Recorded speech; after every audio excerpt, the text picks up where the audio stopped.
Welcome to my channel. Hello guys, I'm Screen Recorder and today we will be doing storytelling the life and adventures of Santa Claus. The life and adventures of Santa Claus. This story is about the warm and wonderful tale of Santa Claus adventurers.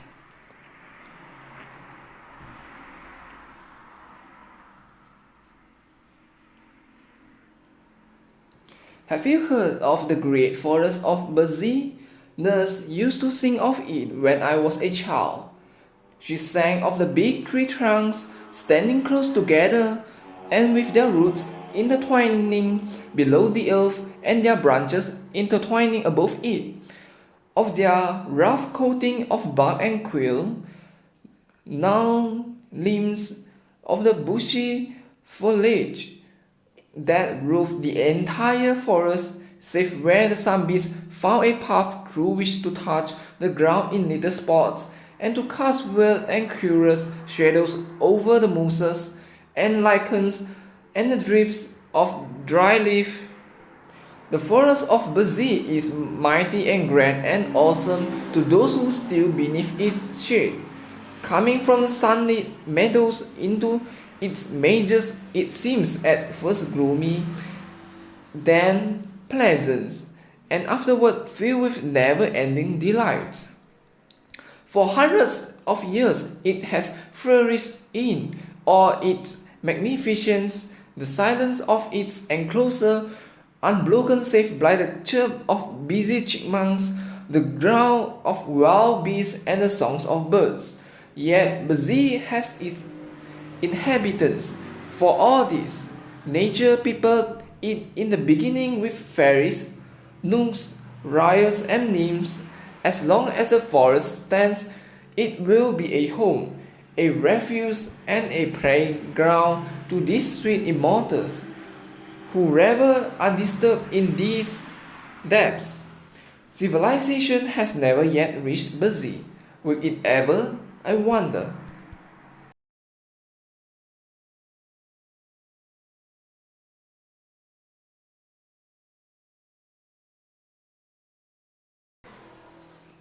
Once, so long ago, our great-grandfathers could scarcely have heard it mentioned. They lived within the great forest of Brazil, a wood nymph named Nassil. She was closely related to the mighty Queen Zalin, and her home was beneath the shade of a wide spreading oak. Once every year, on budding day, when the trees put forth their new buds, Nassil held the golden chalice of egg to the lips of the queen, who drank therefrom to the prosperity of the forest. So you see she was a nymph of some importance, and moreover, it is said she was highly regarded because of her beauty and grace. When she was created, she could not have told, Queen Zalin could not have told, the great egg himself could not have told. It was long ago when the world was new and nymphs were needed to guard the forest and to minister to the wants of the young trees. Then, on some day, not remembered, the seal sprang into being, radiant, lovely, straight and slim as a sapling. She was created to guard. Her hair was the color that lines a chestnut bird. Her eyes were blue in the sunlight and purple in the shade. Her cheeks bloomed with the faint pink that ages the clouds at sunset. Her lips were full red, pouting and sweet. For costume she adopted oak leaf green, or the wood nymphs dressed in that color, and no other so desirable. Her dainty feet were sandal-clad, while her head remained bare of covering other than her silken tresses. The sealer's duties were few and simple. She kept hurtful weeds from growing beneath her trees and sapling, the earth food required by her charges. She frightened away the geckos, who took evil delights in flying against tree trunks and wounding them so that they drop and die from the poisonous contact. In dry seasons, she carried water from the brooks and pools and moistened the roots of her thirsty dependents. That was in the beginning. The wisps had now learned to avoid the forest where wood nymphs dwelt. The loathsome gadjos no longer dare come nigh. The trees had become old and sturdy and could bear the droughts better than when fresh sprouted. So Nursiula's duties were lessened and time grew laggard, while succeeding years became more tiresome and uneventful than the nymph's joyous spirit roved. Truly, the forest dwellers did not lack amusement. Each full moon they danced in the royal circle of the queen. There were also the feast of nuts and jubilee of autumn tintings, the solemn ceremony of leaf shading and the revelry of budding day. But these periods of enjoyments were far apart and left many weary hours between. That a wood nymph should grow discontented was not told of by Nursiula's sisters. It came upon her only after many years of brooding. But when once she had settled in her mind that life was irksome, she had no patience with her condition and longed to do something of real interest and to pass her days in ways hitherto undreamed of by forest nymphs. The law of the forest alone restrained her from going forth in search of adventure. While this mood lay heavy upon pretty Nursil, it chanced that the great egg visited the forest of Buzi and allowed the wood nymphs, as was their wont, to lie at his feet and listen to the words of wisdom that fell from his lips. Egg is the master woodsman of the world. He sees everything and knows more than the sons of men. That night, he held the queen's hand, for he loved the nymphs as a father loved his child. And Nursil lay at his feet with many of her sisters and earnestly hearkened as he spoke. We live so happily, my fair ones, in our forest glades, said Egg, stroking his grizzled beard thoughtfully, that we know nothing of the sorrow and misery that fall to the lot of those poor mortals who inhabit the open spaces of the earth. They are not of our race, it is true, yet compassion well befits being so very favoured as ourselves. Often as I pass by the dwelling of some suffering mortal, I am tempted to stop and banish the poor thing's misery. Yet suffering in moderation is the nature lot of mortals, and it is not our place to interfere with the laws of nature. Nevertheless, said the fair queen, nodding her golden head at the master woodsman, it would not be a vain guess that Egg has often assisted these hapless mortals. Egg smiled. Sometimes, he replied, when they are very young children, the mortals call them, I have stopped to rescue them from misery. The men and women I dare not interfere with, they must bear the burdens nature has imposed upon them. But the helpless infants, the innocent children of men, have a right to be happy until they become full grown and able to bear the trials of humanity. So I feel I am justified in assisting them. Not long ago, a year maybe, I found 4 poor children hunting a wooden hut, slowly freezing to death. Their parents had gone to a neighboring village for food and had left a fire to warm their little ones while they were absent. But a storm arose and drifted the snow in their path, so they were long on the road. Meantime, the fire went out and the frost crept into the bones of the waiting children. Poor things, murmured the queen softly. What do you do? I called Melko. bidding him fetch wood from my forest and breathe upon it until the fire blazed again and warmed the little room where the children lay. Then they ceased shivering and fell asleep until their parents came. "I am glad you did thus," said the good queen, beaming upon the master and Nilsil, who had eagerly listened to every word, and echoed in a whisper, "I, too, am glad."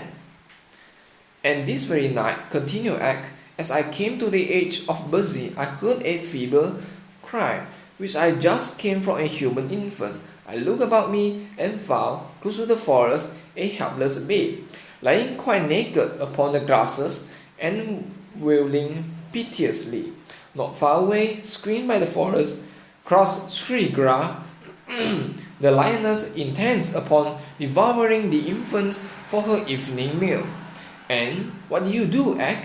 asked the queen breathlessly. "Not much. Being in a hurry to meet my nymphs, I commanded Shrigra to lie close to the babe and to give it her meal to quiet his hunger. And I told her to send word throughout the forest to all beasts and reptiles that the child should not be harmed." "I am glad you did thus," said the good queen again, in a tone of relief, but this time Nursil did not echo her words, for the nymphs, filled with a strange resolve, had suddenly stolen away from the group. Swiftly her lithe form darted through the forest path until she reached the edge of mighty Buzi. When she paused and gazed curiously about her, never until now had she ventured so far, for the law of the forest had placed the nymphs in his inmost depths. Nilsil knew she was breaking the law, but the thoughts did not give pause to her dainty feet. She had decided to see with her own eyes this infant act had told of, for she had never yet beheld a child of man. All the immortals are full grown. There are no children among them. Peering through the trees, Nilsil saw the child lying on the grass, but now it was sweetly sleeping, having been comforted by the milk drawn from Shrigra. It was not old enough to know that peril means if it did not feel hunger, it was content.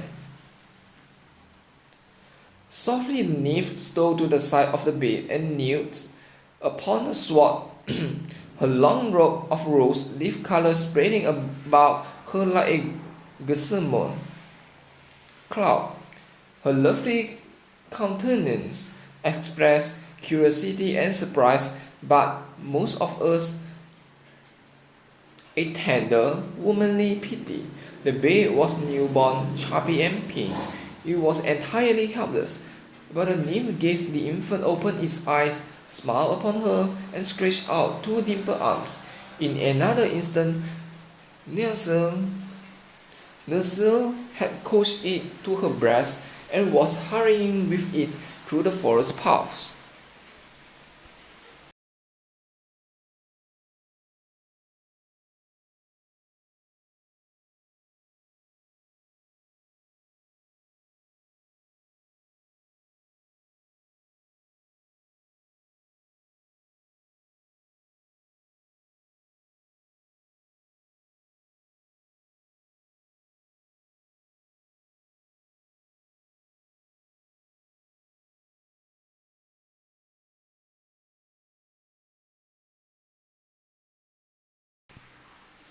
The master woodsman suddenly rose and knitted brows. "There is a strange presence in the forest," he declared. Then the queen and her nymphs turned and saw standing before them Nursil with the sleeping infant clasped tightly in her arms and a defiant look in her deep blue eyes. And thus for a moment they remained, the nymphs filled with surprise and consternation, with the brow of the master woodsman gradually curling as he gazed intently upon the beautiful immortal who had willfully broken the law. Then the great act, to the wonder of all, laid his hand softly on Nilsil's flowing locks and kissed her on her fair forehead. For the first time within my knowledge, said he gently, Eve has defeated me and my loss. Yet in my heart, can I find no word of chiding? What is your desire, Nilsil? Let me keep the child, she answered, beginning to tremble and falling on her knees in supplication. Here, in the forest of Bazzi, where the human race has never yet penetrated. Question X. Here, in the forest of Bazzi, replied the nymph boldly, it is my home, and I am weary for lack of occupation. Let me care for the babes. See how weak and helpless it is. Surely it cannot harm Bazzi nor the master woodsman of the world. But the law, child, the law, cried Egg sternly. The law is made by the master woodsman, returned Nilsel. If he bids me care for the babe himself, has saved from death, who in all the world dare oppose me? Queen Zali, who had listened intently to his conversation, clapped her pretty hands gratefully at the nymph's answer. You are fairly trapped, old Egg, she exclaimed, laughing. Now I pray you, give heed to Nilsil's petition. The woodsman, as was his habit when in thoughts, stroked his grizzled beard slowly. Then he said, she shall keep the babe, and I will give it my protection. But I warn you all that as this is the first time I have relaxed the law, so shall it be the last time. Nevermore to the end of the world shall a mortal be adopted by an immortal. Otherwise would we abandon our happy existence for one of trouble and anxiety. Good night, my nymphs. Then eggs were gone from their midst, and Nurseals hurried away to her bower to rejoice over her newfound treasure. This is the end of the storytelling. The Life and Adventures of Santa Claus Part 1. So last but not least, remember to subscribe to my YouTube channel, like my video, share my video, and comment below for anything you would like to tell me or anything you would like to see on my next video. Sampai jumpa di video berikutnya. Selamat tinggal.